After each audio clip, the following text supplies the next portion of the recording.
Peter from Philadelphia has a question about a wallpaper ceiling. He's looking to refinish it.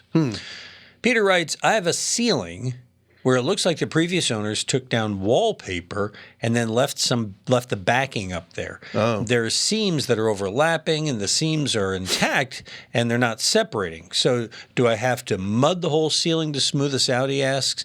Primer and paint? Tom, what say you? Well, you always use a pigmented shellac to seal that stuff down. Okay. So that's pretty standard, and that's what you do with wallpaper. And then I don't know if you want a smooth ceiling. Yeah, you can go ahead and mud the whole thing. Yeah, float the whole thing. If you want a texture, you can do a texture on it.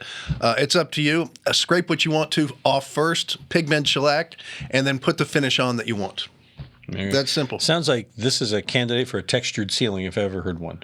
Well, most ceilings are textured. Well, I'm just saying to cover. Oh yeah, to do a that smooth up. ceiling, you're gonna.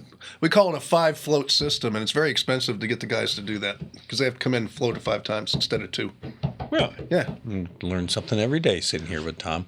All right, you got a question? You can learn some more yourself. Just visit HomeShowRadio.com and click on that Ask Tom form. Fill it out, send it in, and we'll answer it in a video just like this one.